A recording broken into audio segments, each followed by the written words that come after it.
Ok, então vamos começar aqui. Boa noite a todos, sejam todos muito bem-vindos. Eu preparei esse encontro de hoje para discutirmos um pouco sobre modelo cooperativo. E aí, como nós estamos aí com um grupo pequeno, né, uma sala pequena, fica fácil de vocês abrirem os microfones, fazerem perguntas. Então, fiquem muito à vontade. Se quiserem também enviar as perguntas via chat, volta e meia eu vou dar uma parada na minha apresentação e verifico o chat também, se tem alguma pergunta, se tem alguma dúvida em relação ao que eu estou apresentando. Beleza? Então, vamos lá. Eu vou projetar aqui a nossa apresentação.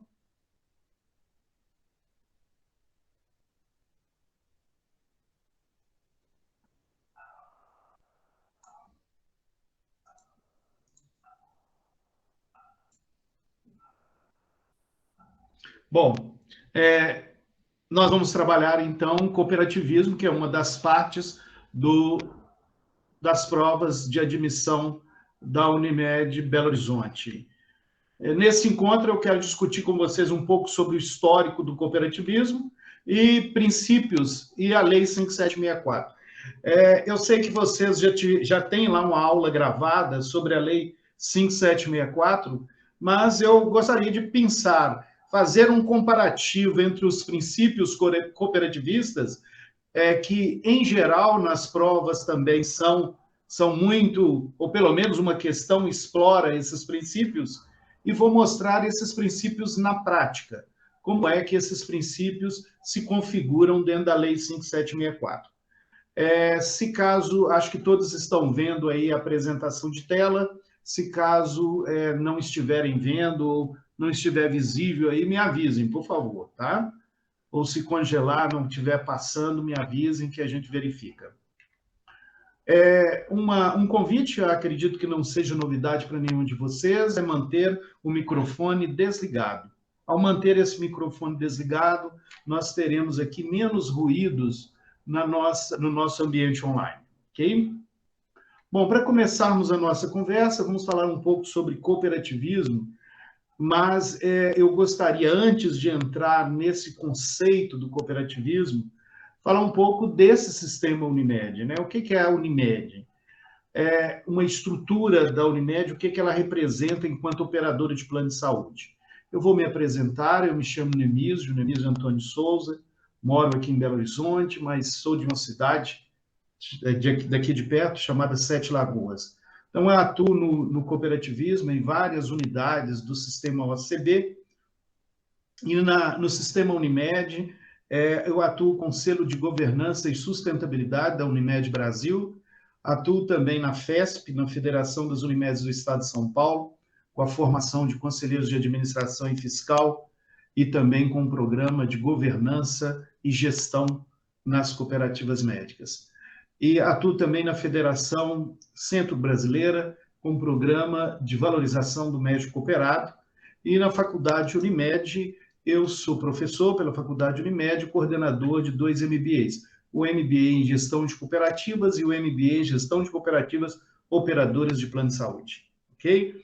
E atuo também no Sebrae, sou professor convidado na Fundação Dom Cabral. Então, essa aí é a minha vida, é isso que eu faço, participo do Observatório Mineiro de Cooperativismo, no qual eu sou membro do Comitê Científico para aprovação de pesquisas e publicações.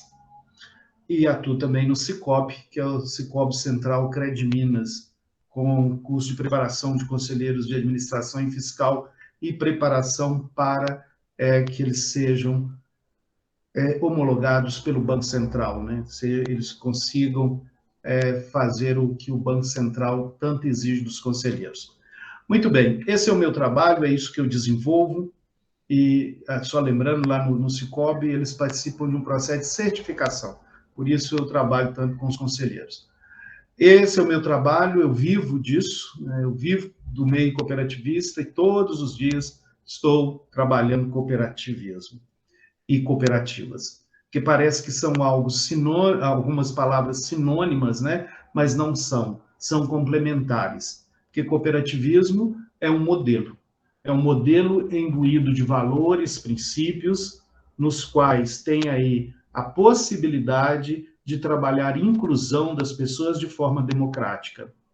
E as cooperativas são os empreendimentos de personalidade jurídica constituídas para que nós possamos praticar esse modelo cooperativista, ok? A gente vai falar um pouquinho sobre isso. Para a gente começar esse nosso papo, eu queria falar um pouco desse modelo cooperativo e operadora de plano de saúde, que muitas vezes o próprio médico cooperado ele tem uma dificuldade de entender. Como que é isso, né? Por que nós somos uma cooperativa e também somos uma operadora de plano de saúde? A Unimed ela vai nascer em 1967, na cidade de Santos, quando é constituída por uma iniciativa de um médico chamado Edmundo Castilho. Então, a Unimed ela nasce dentro de um cenário. Aliás, as cooperativas, de um modo geral, sempre nascem dentro de um cenário extremamente conturbado e que exige-se muito das pessoas, e elas buscam, por meio do cooperativismo, uma solução para os problemas tanto econômicos quanto sociais. E o modelo cooperativo Unimed não foi diferente. Vai nascer em 1967, na cidade de Santos, com a iniciativa do Dr. Castilho, como eu disse, justamente para poder resgatar o trabalho médico e também valorizar esse trabalho médico com melhor remuneração em face do cenário que nós tínhamos, já começava a despontar aqui no Brasil na década de 50 e 60, algo que já acontecia muito nos Estados Unidos na década de 20, que era justamente empresas investirem para poder contratar médico e oferecer essa mão de obra. Então, a partir daí é que nasce esse modelo Unimed. É importante lembrar que é o único modelo no mundo com essas características. E a Unimed, o sistema Unimed, está presente em 84% do território nacional. Então, sua capilaridade é muito grande. É um modelo que deu certo e que, naturalmente, tem também aí os seus desafios. Mas o importante da gente compreender esse modelo que vocês estão buscando participar, né, e serem admitidos após esse processo que compõe aí o processo de admissão com essa prova. É importante lembrar que esse modelo ele é um modelo cooperativo, mas também é operadora de plano de saúde. E então, nós temos aí, dentro dessas características, dois aspectos importantes. Primeiro, é uma cooperativa médica, beleza? Essa é uma cooperativa médica, que ela nasce com essa finalidade, e a importância dessa cooperativa médica é o quê? Prestar serviço aos cooperados para buscar melhores honorários e condições de trabalho. Então, ela nasceu lá em 1967 com essa finalidade. Mas, além de ser uma cooperativa médica, ela também é operadora de plano de saúde. E, enquanto operadora de plano de saúde, ela tem que ser sustentável no mercado competitivo e prestar contas a clientes, a ANS, PROCON e Justiça. E aqui nós temos a ANS, né? A ANS que ela normatiza o mercado de saúde suplementar. Então, a operadora de plano de saúde, então a Unimed, enquanto cooperativa médica e operadora de plano de saúde, ela está sujeita a todas as normas exigidas para toda e qualquer operadora que esteja no mercado de saúde suplementar. Então, a complexidade do modelo cooperativo, ele começa por aí. Ele começa por aí porque são duas atividades distintas, contidas numa mesma estrutura legal e administrativa. Então, nós temos aí uma cooperativa de trabalho médico e também operadora de planos de saúde. Enquanto cooperativa de médicos, ela tem princípios e finalidade, como toda e qualquer cooperativa. Ela tem adesão, nós vamos falar mais à frente, e é isso que eu quero explorar com vocês hoje. Ela obedece os chamados princípios cooperativistas, que são 7 princípios cooperativistas. Adesão livre e voluntária, gestão democrática, participação econômica dos membros, 4, autonomia e independência, 5, educação, formação e informação. 6, intercooperação. E 7, interesse pela comunidade. Então, ela tem 7, que são os princípios, é importante destacar isso, não são os princípios brasileiros, são os princípios universais. As cooperativas do mundo, elas obedecem a esses princípios, elas trabalham com esses princípios. O cooperativismo, é importante lembrar, ele está presente em mais de 150 países. E a representação do cooperativismo, nós temos uma representação a nível mundial, como temos também a nível das Américas, né? E a nível mundial nós temos uma sede, né, me fugiu o nome, vou lembrar o nome aqui. ACI, né? Aliança Cooperativa Internacional. A Aliança Cooperativa Internacional com sede em Genebra, na Suíça. Ela é considerada a maior ONG do mundo e ela normatiza também o funcionamento das cooperativas por meio de seus princípios e valores. Então, esses 7 princípios, eles são universais. As cooperativas do mundo, né, todas as cooperativas que nós temos no mundo, seguem esses 7 princípios. E, na verdade, porque são esses princípios que diferenciam as cooperativas das empresas não cooperativas. E o importante é isso, que às vezes nós temos regiões ou países que até trabalham com mais do que esses 7 princípios, como é o caso de Mondragón, na Espanha, que lá eles adotam 11 princípios. Então, enquanto sociedade cooperativa, ela segue os princípios cooperativistas, adesão livre e voluntária, ou voluntária e livre. É importante que eu vou falar sobre os princípios e depois nós vamos ver esses princípios na prática. Como que elas acontecem na prática, com base na lei. Então, primeiro, essa adesão livre e voluntária é um modelo para todos. E aí as pessoas têm liberdade de fazer parte ou não. O outro princípio, que é a gestão democrática, todos têm os mesmos poderes. Não importa o valor da cota-parte integralizada pelo cooperado. Todos têm o mesmo poder de voto, cada cooperado um voto, independentemente do que integralizou de cotas partes. A participação econômica dos membros, todos são donos. Autonomia e independência, todos têm autonomia de decisão, via Assembleia Geral. Educação, formação e informação, todos ensinam e aprendem. Intercooperação, todos se ajudam. Interesse pela comunidade, todos saem ganhando.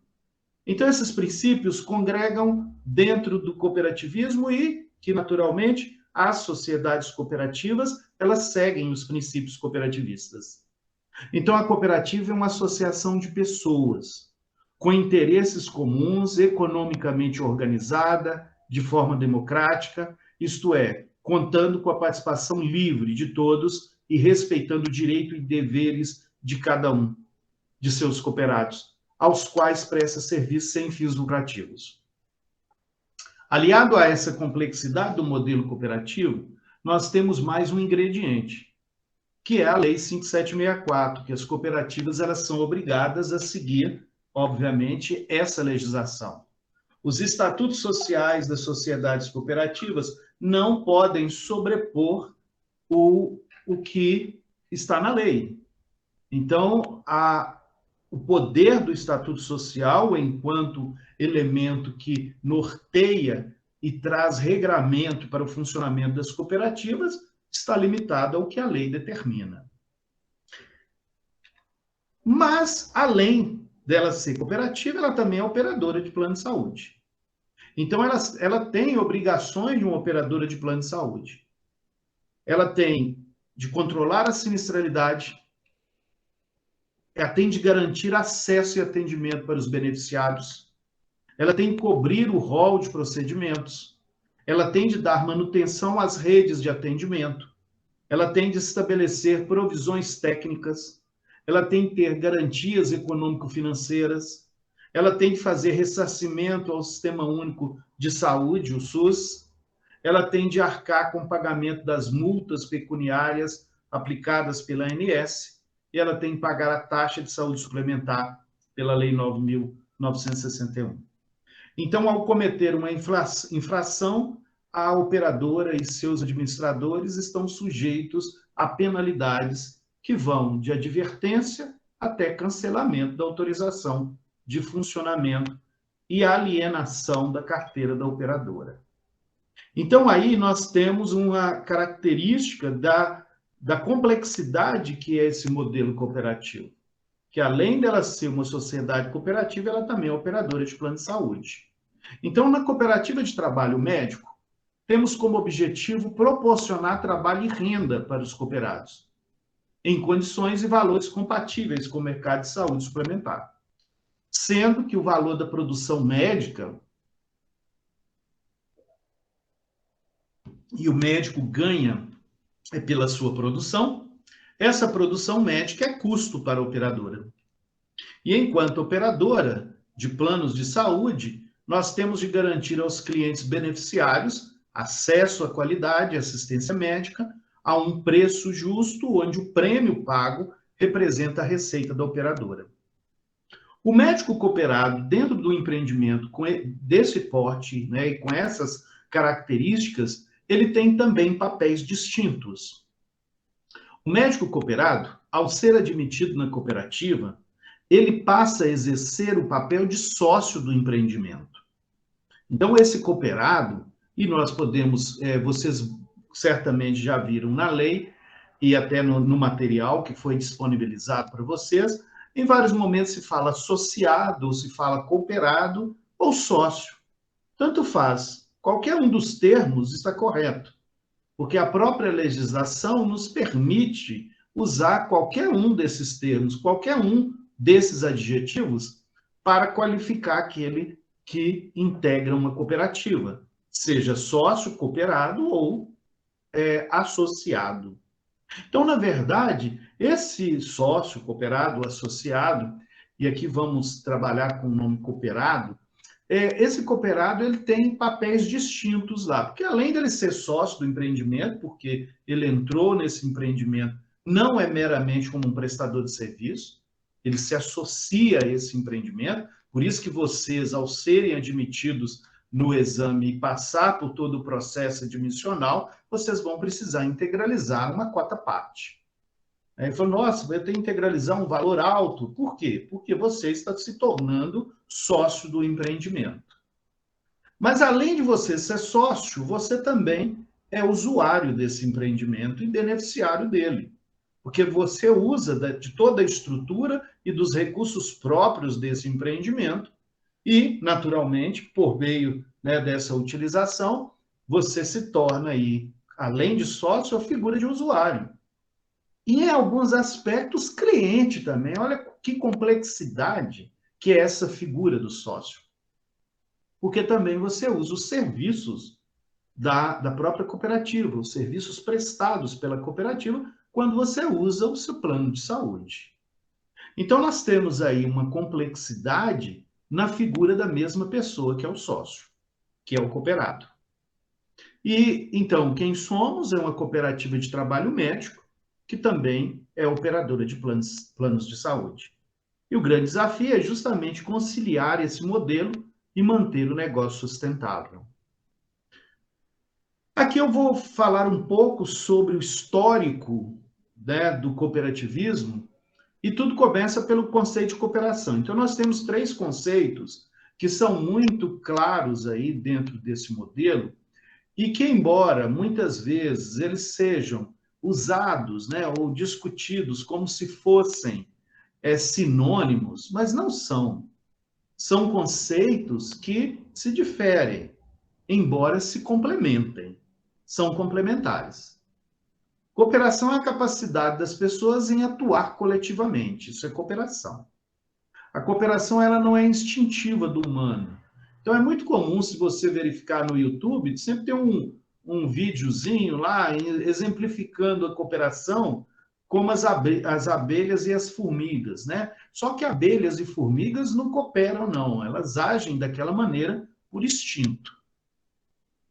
O ser humano não tem a cooperação por instinto. O ser humano ele precisa ser provocado para esse processo de cooperação. A base das cooperativas é justamente a possibilidade de atuar coletivamente, formando aí um sistema de rede, como essa figura. Eu gosto sempre de usar uma frase do Capra que diz o seguinte: a vida não vingou no planeta através do combate, mas através da parceria, do compartilhamento e do trabalho em rede. Então, a cooperação, que é um dos pontos principais, eu diria que é o alicerce das sociedades cooperativas, cooperação só vem das pessoas. Não existe cooperação pela normatização da cooperativa, pelas regras instituídas pela cooperativa, pelo estatuto. A cooperação se dá pela capacidade das pessoas atuarem coletivamente. E, naturalmente, quando eu estou dentro de um empreendimento coletivo, as ações individuais vão impactar no coletivo, porque nós estamos em rede. Então, a base desse modelo são as pessoas. Então, por isso que vocês vão ver aqui logo em seguida que as cooperativas são sociedades de pessoas e não de capital. E eu vou explicar por que elas são sociedades de pessoas e não de capital. O cooperativismo, mais que um modelo de negócios, o cooperativismo é uma filosofia de vida que busca transformar o mundo em um lugar mais justo, feliz, equilibrado e com melhores oportunidades para todos. Um caminho que mostra que é possível unir desenvolvimento econômico e desenvolvimento social, produtividade e sustentabilidade, o individual e o coletivo. Então, essa é a base do cooperativismo. E, obviamente, o alicerce de todo esse processo, de todo esse projeto, é justamente as pessoas que o integram.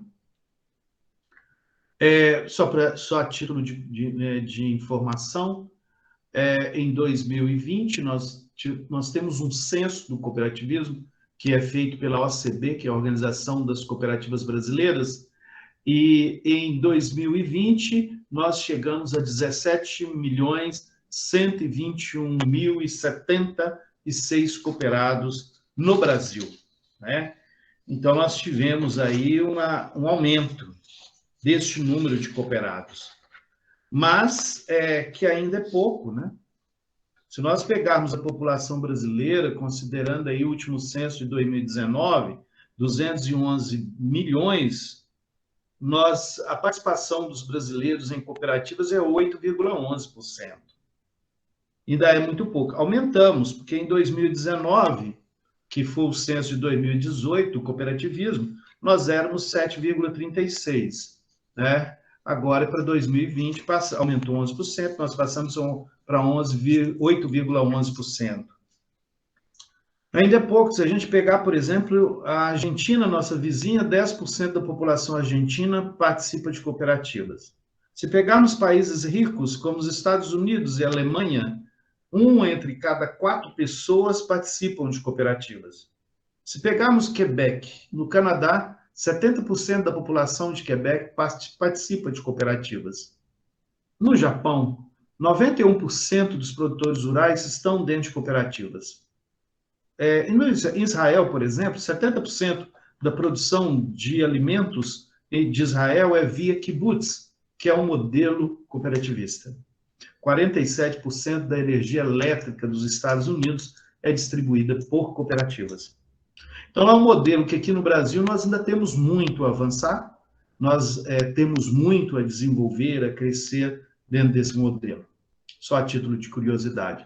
Então, o cooperativismo é um movimento global, ele em 150 países, ele atua justamente para propiciar o desenvolvimento. Se a gente pegar esse número a nível de mundo, né? No mundo nós temos 1,2 bilhão de cooperados. Nós temos 280 milhões de colaboradores e 3 milhões de cooperativas a nível mundial. E tudo começou, e aí entra o processo histórico do cooperativismo. Obviamente não vou me ater, mas é importante lembrar de onde que tudo começa. Tudo começa, aliás, começa antes desses 28 tecelões em Rochdale, em Manchester, na Inglaterra. Na verdade, nós tivemos aí outras iniciativas que certamente não vem ao caso aqui, porque naturalmente não vai se explorar isso numa avaliação de vocês, né? Numa prova que vocês irão fazer. Mas começa bem antes com os chamados socialistas utópicos. E aí nós temos vários deles. E por que se chamavam socialistas utópicos? Eles pregavam uma outra forma de produção, mas não com bases científicas, mas com base experimental. Então nós tivemos aí vários nomes como Robert Owen, Philippe Boucher, Louis Blanc, né? Charles Fourier, King. Então vários que fizeram Bells, vários que fizeram história criando associações de trabalhadores sem a figura do patrão.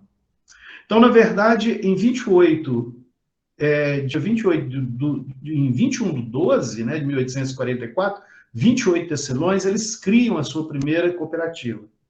Por que essa iniciativa desses 28 tecelões, que fizeram a greve em 1843, ficaram desempregados, e aí resolvem criar esse armazém cooperativo? A foto colorida aí do meio é o armazém cooperativo, né, lá em Rochdale, em Manchester, na Inglaterra, e num local chamado Beco do Sapo. Hoje é um museu. E por que para esses 28 tecelões, a iniciativa deles que é considerado o marco do cooperativismo? Porque eles escreveram como que esse empreendimento deveria funcionar. E o fato deles escreverem como deveria funcionar é que deu suporte para termos o que temos hoje de cooperativismo, como eu mostrei agora há pouco. Tem, por exemplo, o Holyoake, esse livro, Os 28 Tecelões de Rochdale, fantástico, como ele conta essa tentativa, essa busca para efetivar esse modelo de negócio, onde a base era um grupo de pessoas para conseguirem ter preços melhores e pesos corretos. O grande ponto aqui era eles terem acesso a alimentos, a gêneros alimentícios. Então, no próximo encontro, a gente vai falar um pouco sobre os ramos do cooperativismo, só para vocês entenderem também. Então, eles iniciam com 28, mas prosperam. Em 1845, já contava com 74 membros. Em 1860, chegou a 3.450. E em 12 anos, o capital social pulou de 28 libras para 152 mil libras. Quando eles constituem esse empreendimento, cada associado entrou com 1 libra esterlina. Então, ao longo desse tempo, eles passam para 152 mil libras.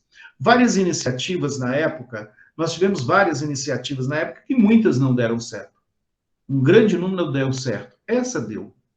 Né? E muitas não deram certo por quê? Por causa do caráter assistencialista, né? E muitas vezes o próprio individualismo de querer o ganho imediato e que inviabilizavam o negócio. Também a ausência de formação de capital de giro, principalmente para fazer a rotatividade dos negócios. Então, vários empreendimentos não foram mal sucedidos. Este foi um dos empreendimentos que foi bem sucedido e que vai desencadear aí do nascimento de várias outras cooperativas. Aqui no Brasil, a primeira cooperativa inicia-se em 1889, em Ouro Preto, Cooperativa dos Funcionários Públicos, que era uma cooperativa de consumo. Em 1891, as primeiras cooperativas do ramo agropecuário, no Rio Grande do Sul. E em 1902, a primeira cooperativa de crédito, constituída lá em Nova Petrópolis por um padre suíço, o Theodor Amstad. Quando ele chega aqui da Suíça para fazer um trabalho, e aí ele vai residir naquela região e ele vê a necessidade tão grande que os produtores tinham de ter acesso a capital. Essa experiência que já existia na Suíça, ele vai reaplicá-la aqui no Brasil, e em 1902 ele constitui a primeira cooperativa de crédito. E a cooperativa Unimed em 1967, como eu disse para vocês. Os princípios cooperativistas, e aqui é importante a gente lembrar desses princípios cooperativistas, como eu já disse, são universais, eles não são só brasileiros, né? Não é do Brasil apenas, é do mundo.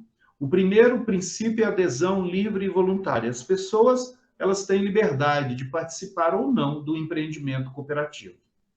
Depende da escolha. O segundo princípio é a gestão democrática pelos associados.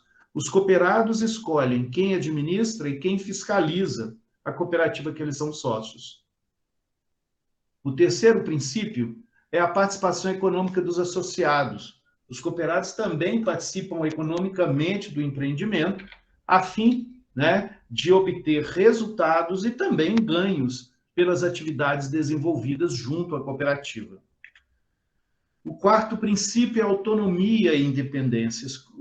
As cooperativas, por meio dos seus sócios, as cooperativas são empreendimentos autônomos e são controlados pelos sócios. Então, os sócios têm autonomia de tomar decisões daquilo que eles desejam, né? Aquilo que eles optam por meio da Assembleia Geral e deliberam para que aconteça dentro da cooperativa. Então, os cooperados, eles têm o poder de dar o rumo dos negócios ou opinar sobre o rumo dos negócios para que a sociedade cooperativa ela atenda às suas necessidades enquanto sócios e os seus anseios e expectativas.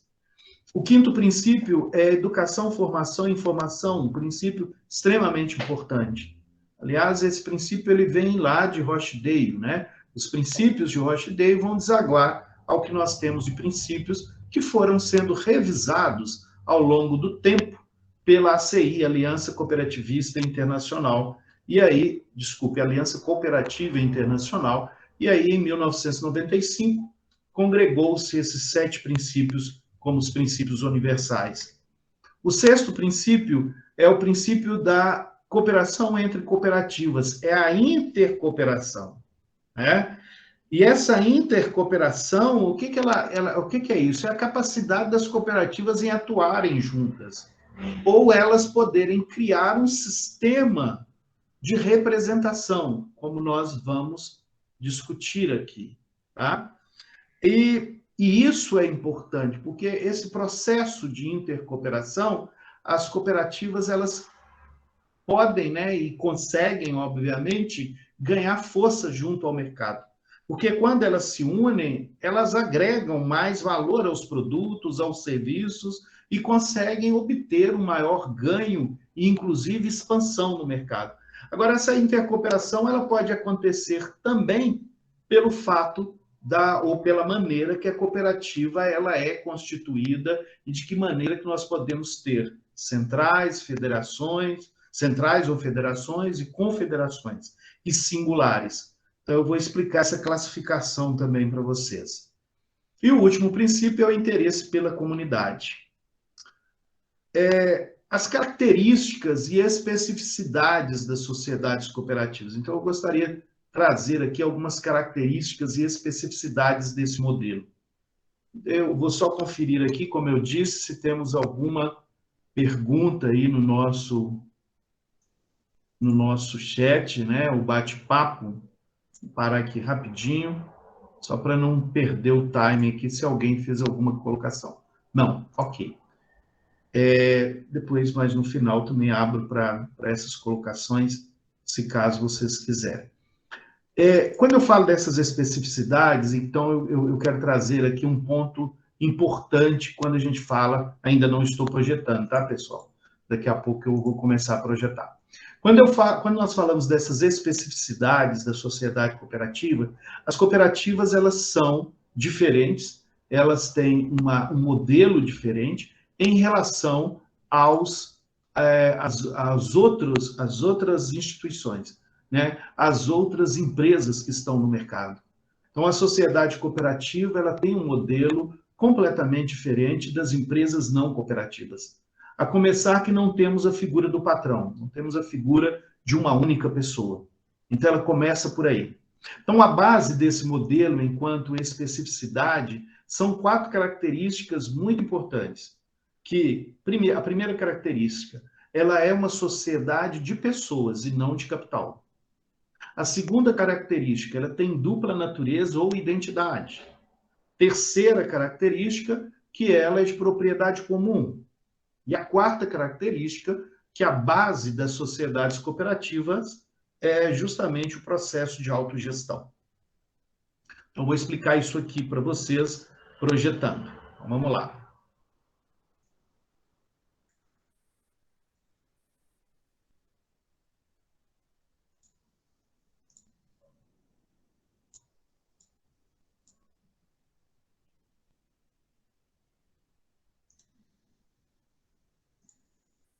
Bom, estão vendo a tela aí, pessoal? Tá tranquilo? Agora já estou projetando, beleza? Sim. Tranquilo. Beleza, obrigado. Então, as características e especificidades das sociedades cooperativas. Começamos aí, né, com o conceito, como eu já tinha falado. Cooperativismo é um modelo inclusivo. É um caminho que mostra que é possível unir desenvolvimento econômico e desenvolvimento social, produtividade e sustentabilidade, o individual e o coletivo. A base desse modelo são os valores e os princípios cooperativistas, que são universais. Esses são os princípios e nós temos os valores do cooperativismo, que é a ajuda mútua, responsabilidade, democracia, igualdade, equidade e solidariedade. E na tradição de seus fundadores, os cooperativistas acreditam nos valores éticos, como honestidade, transparência e responsabilidade social. Então, aqui nós temos os valores e princípios desse modelo cooperativista, né? Desse modelo de negócio que é democrático e inclusivo. As sociedades cooperativas, como eu já disse, são personalidades jurídicas constituídas para praticar esse modelo. É essa a questão. Então, essa sociedade cooperativa, ela tem aí suas características. E quais são essas características? As cooperativas, a primeira, elas são sociedades de pessoas e não de capital. Por que elas são sociedades de pessoas e não de capital? Porque o capital é visto como um meio, não um fim. Ainda não ficou claro. O capital é um meio, não um fim. Mas nós podemos trazer essa clareza como exemplo. O cooperado, quando ele é admitido na cooperativa, ele integraliza uma quota-parte. Essa quota-parte integralizada não serve de referencial para distribuir resultados. Nem serve de referencial para os ganhos do cooperado.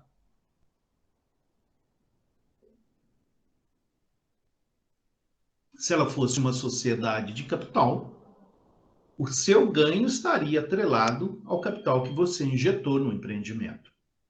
Não é. Ela é uma sociedade de pessoas. O capital é um meio para girar os negócios coletivos. Então, essa é a primeira característica. A segunda é que ela tem dupla natureza ou identidade. O que é dupla natureza ou identidade? Ela nasce de um grupo de pessoas. Um grupo de pessoas que constituiu a cooperativa. Ela nasceu de um grupo de pessoas. Mas, aí sim, ela tem uma natureza social, que ela é uma sociedade de pessoas. Mas, além dela ter uma natureza social, ela opera no mercado. Então, também ela tem a natureza econômica. Então, ela tem dupla natureza, social e econômica. E precisa se conciliar essa dupla natureza para obter os resultados que os sócios desejam. Ela é de propriedade comum. Quando falamos que é de propriedade comum, porque ela não pertence a uma única pessoa. Ela pertence a todos os sócios. Ela não pertence a um grupo apenas, pertence a todos os sócios. Embora a vontade individual do sócio não sobreponha à vontade coletiva. O que significa isso? Que vamos ver aqui à frente. Quando o cooperado deseja sair da cooperativa, não quer dizer que ele vai levar uma parte da cooperativa com ele. Ele vai receber apenas o quê? Apenas suas cotas-partes, relativas ao que ele tinha integralizado. Ela, então, é uma propriedade comum, pertence a todos, mas, ao sair da cooperativa, você sai com o quê? Com a cota-parte que você integralizou.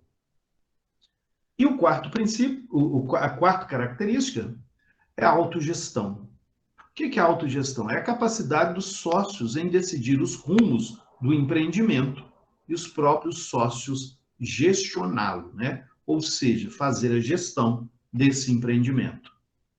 Essa autogestão ela é muito clara, é muito discutida em relação à capacidade das cooperativas em se autogerirem, né? Então, essa capacidade em se autogerirem está justamente na capacidade dos sócios em entender como ela funciona.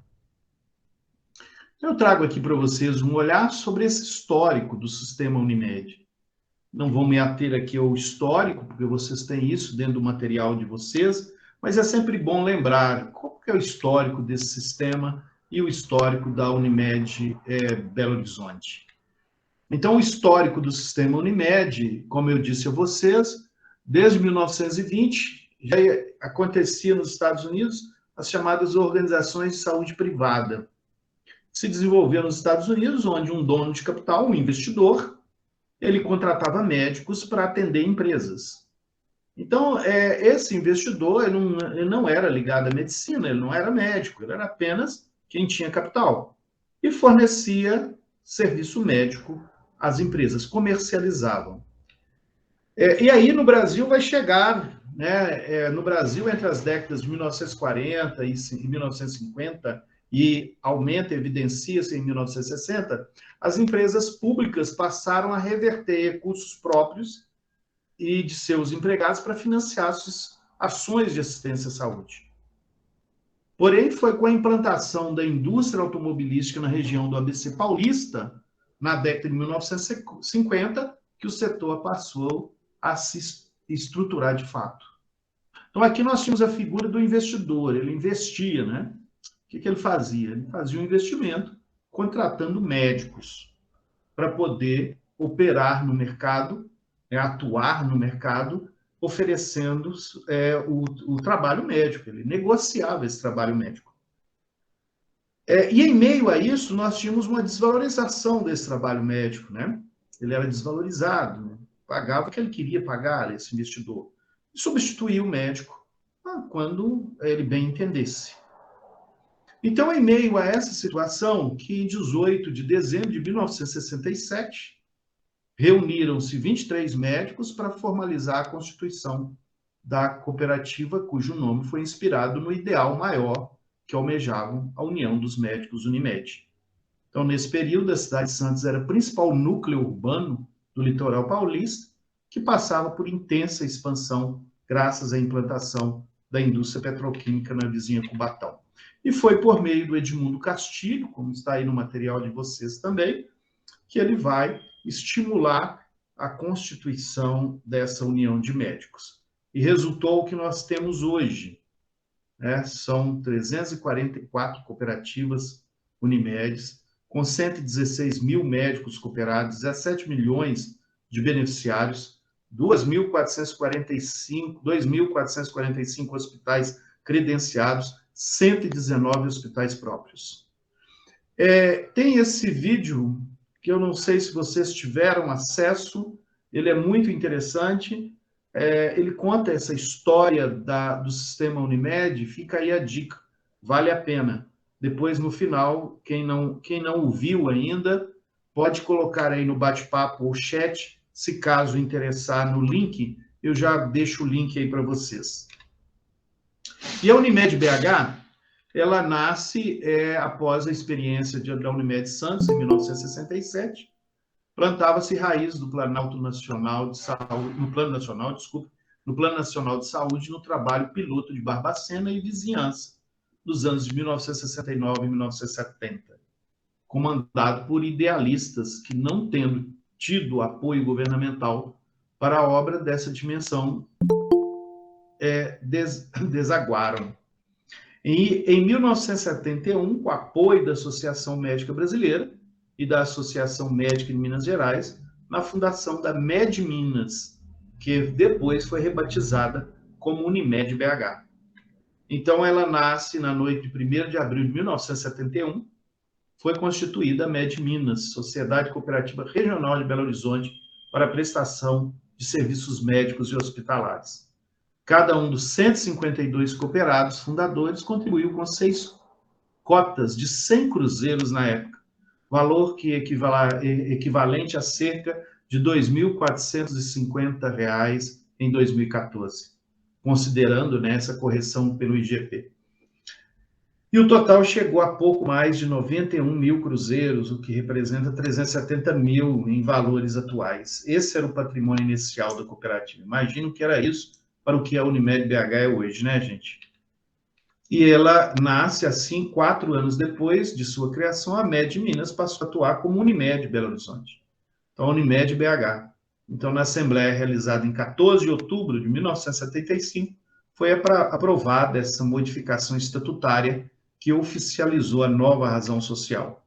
Então, a criação da Federação de Minas Gerais foi em 19 de março de 1977, fortalecendo ainda mais o cooperativismo mineiro, né? O que é uma federação? A gente vai ver daqui a pouco perante a lei. A dica é para a gente também não ficar aqui falando sobre a história da Unimed. A dica é esse livro, Crescimento e Participação, História de Cooperação dos Médicos da Unimed BH. Esse material, esse livro também está lá para vocês, no material de vocês. Caso vocês não tenham acessado, não tenham esse livro, podem me falar que eu disponibilizo aqui também no nosso bate-papo, tá? No nosso chat. Então, a dica é isso, dê uma lida, principalmente no histórico do sistema Unimed, entre as páginas 38 a 46. Vale a pena, você vai ter um pouco mais de suporte e de informações desse histórico, dessa dimensão de como foi a constituição desse empreendimento. Tá ok? Uma outra dica que eu sempre dou a todos os participantes no encontro, né, nesses encontros, nessas aulas, é justamente não deixar de acessar o site da Unimed BH, tá? E não deixem de acessar e verificarem ali como que é o organograma da Unimed BH, né, ou estrutura de governança, pegar algumas informações que são interessantes, inclusive do próprio histórico da Unimed BH. Isso é bem bacana, isso também dá uma dimensão maior do que é a Unimed BH, além, né, de aprofundar ainda mais sobre esse histórico do empreendimento. Eu quero trazer aqui para vocês, sei que já tem aí gravado para vocês sobre a Lei 5764, então eu não vou me ater muito a ela, para inclusive deixar aberto para as perguntas, né? Nós vamos ter um momento aqui, eu quero fazer uma rápida contextualização e eu quero abrir aqui para as perguntas. O que eu tenho dúvida, o que eu quero perguntar sobre funcionamento de cooperativas, sobre a própria Lei 5764. Então, eu acho que é legal a gente buscar também verificar essas dúvidas que vocês têm, porventura tenham. No Brasil, as cooperativas elas são regulamentadas pela Constituição Federal, pela Lei 5764, que consta aí no edital para vocês, né, que vocês irão participar, o novo Código Civil, a Lei 10.406, de 2002, temos a Lei Complementar 130, de 2009, mas essa é específica para as cooperativas de crédito. Temos a Lei 12.690, de 2012, para as cooperativas de trabalho, e nelas estão descritas as principais regras que regem o modelo cooperativista brasileiro. Para nós aqui, é interessante, é importante nós termos acesso à Lei 5764, entender essa Lei 5764. Para fazer um giro pela Lei 5764, eu vou fazer o seguinte, eu vou vou fazer um giro aqui desde quando o cooperado entra até a saída dele, que é uma forma bacana da gente estudar um pouco da Lei 5764, e vou também conciliar aí, né? Eu vou pegar, a partir da Lei 5764, eu vou trazer também questões sobre os princípios. Então, eu vou mostrar como que os princípios acontecem na prática. Então, é isso que eu acho que é legal também a gente ver, porque você pega o conceito do princípio, está lá, está no material de vocês aí. Os princípios cooperativistas, na apostila, né, que foi disponibilizada pela própria Unimed BH. Mas é bacana a gente fazer esse giro aqui, entendendo como que os princípios eles acontecem na prática. E começa pela admissão do cooperado.